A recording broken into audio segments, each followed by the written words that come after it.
Assalamualaikum warahmatullahi wabarakatuh. Bismillahirrahmanirrahim. Alhamdulillahirabbil alamin wassalatu wassalamu ala sayyidil mursalin wa ala alihi washabihi ajmain. Amma ba'du. Pada kesempatan ini alhamdulillah kita bisa melanjutkan materi kita dalam ilmu imla. Pada kesempatan ini saya akan menjelaskan tentang alif layyinah. Alif layyinah merupakan alif mati yang menjadi tanda pemanjangan bunyi huruf yang di fathah pada sebelumnya. Seperti yang sudah saya sampaikan dalam penjelasan hamzah, bahwa alif layyinah adalah pemanjangan bunyi fathah.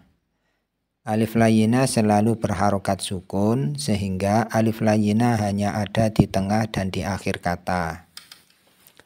Sedangkan di awal, walaupun bentuknya sama alif, tapi di awal itu disebut hamzah, sebab di dalam bahasa Arab tidak ada kata yang diawali huruf mati, karena tidak akan terbaca.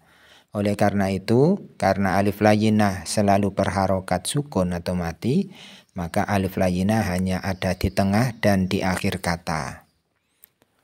Berikutnya, alif layyinah secara bahasa, secara leksikal itu lawan dari alif yabisah. Alif layyinah lawannya alif yabisah. Alif layyinah secara leksikal artinya alif yang lembut. Sedangkan alif yabisah itu alif yang kering. Kalau dikonotasikan mungkin dalam konteks roti itu yang lembut itu yang lembek, yang basah itu ya. Sedangkan yang yabisah itu cenderung keras karena kering. Dalam konteks ilmu imla, alif yabisah itu merupakan alif yang menjadi kursinya hamzah. Karena hamzah di tengah dan di akhir itu ada yang ditulis di atas huruf ya. Huruf yang menjadi kursinya hamzah itu kalau ndak alif, wawu, yan, ya. Nah, alif yang menjadi kursinya hamzah tadi disebut alif yabisah. Sedangkan alif yang menjadi pemanjangan bunyi fathah yang ndak berharokat ya, hanya harokatnya sukun, itu dinamakan alif layyinah. Baik. Dari sini saya perlu menjelaskan bahwa saat saya menjelaskan nanti mungkin kalian perlu membuka amsilah tasrifiyah ilmu shorof, karena akan ada kaitannya dengan bentuk fi'il ya, bentuk fi'il, istilah-istilah dalam amsilah tasrifiyah. Baik, sekarang tentang penulisan.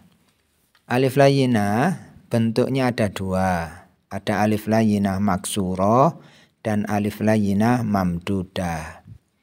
Alif layyinah maksuroh itu alif layyinah yang bentuknya mirip huruf ya. Sedangkan alif layyinah mamdudah adalah alif layyinah yang ya seperti alif itu tegak lurus ke atas itu. Nah, alif layyinah mamdudah dan maksuroh ini perlu kita fahami kenapa ditulis mamdudah dan kenapa harus ditulis maksuroh. Pertama, saya akan menjelaskan penulisan alif layyinah di tengah kata. Nanti akan saya lanjutkan penulisan atau bentuk alif layyinah di akhir kata. Adapun alif layyinah di tengah kata selalu ditulis mamdudah. Ya, selalu ditulis mamdudah. Enggak ada alif layyinah di tengah kata yang ditulis maksuroh, yang mirip ya itu enggak ada. Walaupun asalnya mungkin ditulis maksuroh seperti ya, tapi saat berubah menjadi di tengah, maka harus ditulis mamdudah. Apakah ada yang seperti itu? Ada. Jadi kedudukan huruf itu ada yang asli, ada yang karena sebab. Dalam ilmu imla istilahnya itu aridun ya, aridun itu mu'tarodoh atau aridun istilahnya itu. Jadi posisi yang karena sebab asalnya di akhir jadi di tengah. Contohnya misalkan dalam kata ala. Ala itu asalnya di akhir. Huruf itu ya, artinya di atas. Jadi kata ala itu artinya di atas, itu kan akhirannya ada alif layyinah maksurah. Saat ala itu bersambung dengan huruf ma, ya, misalkan alama, atas apa itu. Alama qarrara hadza, atas apa dia menyampaikan atau menetapkan ini. Nah, alama itu disambung, tetapi penulisan alif layyinah asalnya maksurah berubah menjadi mamdudah. Jadi penulisannya ain, lam alif, mimnya itu tanpa alif. Nah, nanti akan saya jelaskan pula kenapa kok alifnya hilang. Baik, intinya alif layyinah di tengah kata harus ditulis selalu dalam penulisan mamdudah. Harus ditulis tegak, tidak boleh penulisan di tengah itu dalam bentuk maksurah. Baik ya. Selanjutnya alif layyinah di akhir kata. Alif layyinah di akhir kata.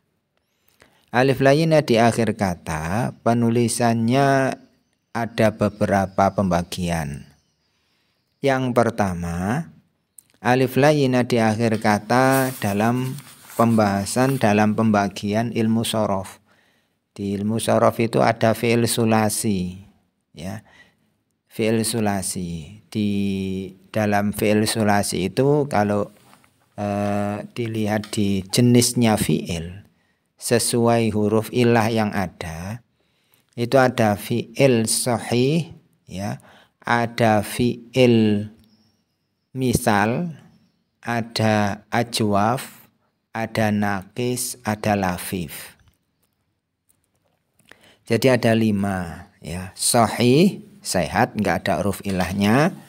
Kemudian yang diawali huruf ilah itu huruf wawu atau huruf ya. Ya, diawali huruf ilah, di fa-nya disebut fi'il misal. Misalun itu artinya jika fa fi'ilnya itu huruf ilah, kalau nggak wawu ya ya. Apabila huruf ilahnya di tengah disebut ajwaf. Contohnya misalkan dalam kata yang tengahnya huruf ilah, misalkan kata apa ini yang tengahnya huruf ilah, qola. Nah, qola itu ajwaf. Berikutnya kata yang akhirannya huruf ilah disebut nakis, ya. Jika akhirannya huruf ilah disebut nakis. Contohnya ada a, itu fi'il nakis itu. Kalau ada 2 dalam fi'il disebut lafif. Nah, ada lafif, itu istilah untuk kata kerja yang memiliki 2 huruf ilah, entah di tengah dengan di depan atau di depan dan di akhir. Kalau terpisah disebut lafif mafruk. Mafruk itu artinya terpisah. Kalau berdekatan atau terusan disebut lafif makrun. Lafif mafruk yang terpisah berarti di awal dan di akhir itu huruf ilah. Contohnya waqo, nah itu kan wawu, qaf, alif layyinah maksurah. Contohnya yang makrun, yang berbarengan, ya sawa, yaswi, itu shin, wawu, alif layyinah maksurah. Saya tidak menjelaskan semuanya, saya hanya perlu menjelaskan kata-kata yang ada huruf ilahnya dalam fi'il sulasi, yaitu pada kata yaitu pada jenis nakis, ya, fi'il nakis, ya. Nakis juga fi'il lafif itu yang akhirannya alif layyinah maksurah. Ini terkait alif layyinah di akhir kata. Alif layyinah di akhir kata pada fi'il sulasi yang ada alif layyinahnya yang pertama fi'il nakis. Nah, fi'il nakis itu contohnya da'a ya. Jaro gitu. Da'a itu ditulis mamdudah, jaro itu ditulis maksuroh.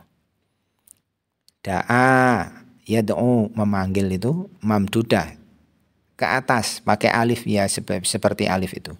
Jaro itu ditulis pakai alif layyinah maksuroh. Yang akan kita bahas adalah kenapa ditulis mamdudah, kenapa satunya ditulis maksuroh. Yang pertama kalau kata da'a ditulis mamdudah itu jika asalnya adalah wawu. Nakis wawi. Kalian bisa cek dalam amsilah tasrifiyah itu nakis wawi itu mesti akan ditulis dengan mamdudah. Sedangkan nakis ya'i yaitu kata kerja yang akhirnya huruf illah asalnya huruf ya itu ditulis maksuroh. Nah, dari mana kita mengetahui itu nakis wawi, itu nakis ya'i? Dari fi'il mudhari. Saat kalian tidak melihat amsilah tasrifiyah, kalian bisa melihat mudhari'nya. Jaro itu yajru atau jaro yajri. Kalau jaro yajri, maka nulisnya harus menggunakan alif layyinah maksuroh yang mirip ya itu. Berbeda dengan da'a yad'u karena asalnya wawu, dilihat dari fi'il mudhari, nulisnya harus menggunakan mamdudah, alif yang tegak itu. Ini konteksnya dalam fi'il sulasil mujarrad, fi'il yang jumlah hurufnya 3. Ya, jumlah hurufnya 3. Semuanya melihat kepada asal hurufnya, apakah wawu atau ya. Nah, contoh misalkan contoh lain selain kata jaro ya. Kata waqo. Waqo itu alif di akhir itu asalnya ya atau asalnya wawu. Dilihat mudhari'nya. Oh, waqo yaki, yaki. Oh, berarti kalau di kasrah itu yang cocok ya. Berarti asalnya ya, maka nulisnya maksuroh ya. Nulisnya pakai alif yang mirip ya itu, istilahnya alif layyinah maksuroh. Dan apabila asalnya wawu ya ditulis mamdudah ya, ditulis mamdudah. Apakah ada kata yang bisa ditulis dua-duanya? Ada. Contohnya kata aso. Aso itu kalau kita nulisnya pakai alif layyinah mamdudah yang tegak alif itu, berarti mudhari'nya yaksu. Aso yaksu artinya memukul dengan tongkat. Aso yaksu. Tetapi kalau aso pakai alif layyinah maksuroh, berarti yang mudhari'nya yaksi. Aso yaksi artinya bermaksiat. Jadi dalam bahasa Arab itu yang seperti ini tidak hanya aso ya, aso banyak sekali. Kata-kata yang bisa ditulis maksuroh, ditulis mamdudah, menyesuaikan dengan makna mana yang diinginkan. Ya, seperti yang saya sampaikan tadi, aso itu bisa diartikan memukul dengan tongkat, bisa diartikan bermaksiat. Tinggal bacanya yaksu atau yaksi. Nah, baik. Saya simpulkan fi'il sulasil mujarrad jika akhirannya alif layyinah, maka penulisannya melihat asalnya dulu. Apakah asalnya wawu atau asalnya ya? Jika wawu ditulis mamdudah, jika asalnya ya ditulis maksuroh.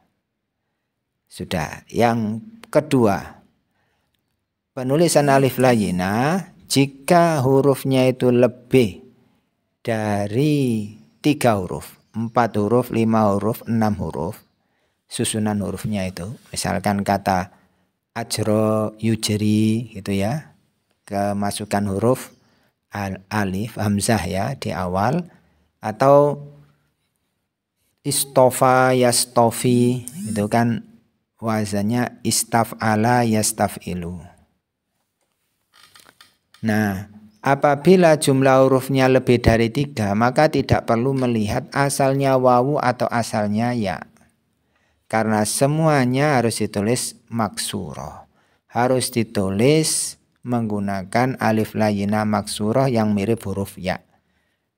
Nah, semua kata apabila akhirannya itu alif layyinah, kok jumlah hurufnya lebih dari 3, ditulis maksuroh. Ya, ditulis maksuroh. Ini kaidahnya gampang ini. Pokoknya jumlah hurufnya berapa? Lebih dari 3, oh maksuroh. Masih ditulis mirip huruf ya.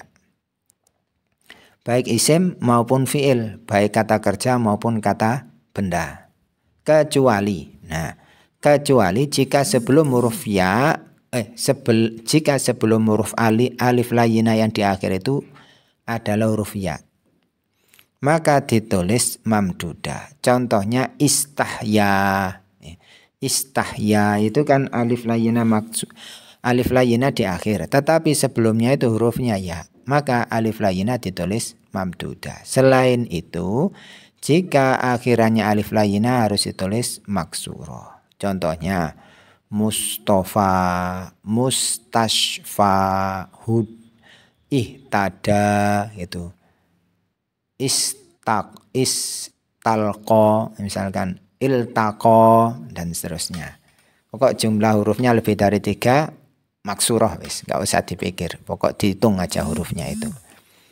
Baik, ini tentang penulisan alif layyinah di akhir kata. Jadi dilihat jumlah hurufnya berapa, 3 huruf atau lebih dari 3 huruf. Jika lebih dari 3 huruf, maksuroh wis. Jika jumlah hurufnya 3, baik fi'il atau isim, asalnya apa? Huruf wawu, berarti mamdudah. Kalau asalnya ya, berarti maksuroh. Baik, semoga bisa difahami. Nah, apakah ada kata-kata yang memiliki karakteristik tersendiri? Jadi yang perlu diketahui, ada kata yang punya 2 makna. Ya, saya katakan tadi contohnya aso yang artinya memukul dengan tongkat, itu tulisannya pakai alif layyinah mamdudah karena asalnya wawu, aso yaksu. Kemudian yang kedua, aso yaksi artinya bermaksiat, berarti nulisnya maksuroh. Ada pula tadi kata yang penulisannya itu menyesuaikan makna. Contoh yang lain adalah Yahya. Yahya itu kalau maksudnya nama, maka nulisnya pakai alif layyinah maksuroh, pakai alif layyinah yang mirip ya. Tetapi kalau maksudnya itu kata kerja, Yahya Yahya, Haya Yahya, maka nulisnya pakai alif layyinah mamdudah ke atas. Baik, sampai sini. Berikutnya, alif layyinah itu yang awalnya memang sebagai tanda pemanjangan huruf fathah pada huruf sebelumnya, perlu diketahui bahwa letaknya ada pada terkait dengan penulisan ya. Terkait dengan penulisan ini, kata-kata yang mu'ja'a ajami, kata-kata yang itu isim ajam, isim yang bukan asalnya dari bahasa Arab, maka harus ditulis dengan alif layyinah mamdudah. Ditulis tegak ya, seperti alif itu. Contohnya pada kata yang bukan Arab ini. Contohnya misalkan ada nama kota Surabaya, Indonesia. Itu alif layyinah yang nggak boleh ditulis pakai maksuroh, tetapi harus mamdudah. Jawa nggak boleh ditulis pakai alif layyinah maksuroh, karena alif itu sekaligus menjadi tanda bacanya. Oh, dibaca fathah. Nanti kalau ditulis pakai alif layyinah maksuroh seperti ya, bacanya jadi kasroh. Nah, kecuali kata-kata berikut yang ini memang dari aslinya itu nulisnya seperti itu. Yang pertama adalah kata Musa. Nah, Musa itu isim ajam. Isa, ya, Kisro, ya. Musa, Isa, Kisro. Nah, ini memang asalnya itu ditulis menggunakan alif layyinah maksuro. Sudah mafhum. Jadi enggak perlu ditulis, walaupun ajam enggak boleh ditulis dengan alif layyinah mamdudah. Nah, baik. Selain itu, tempat-tempat alif layyinah ya pada apa namanya, kata-kata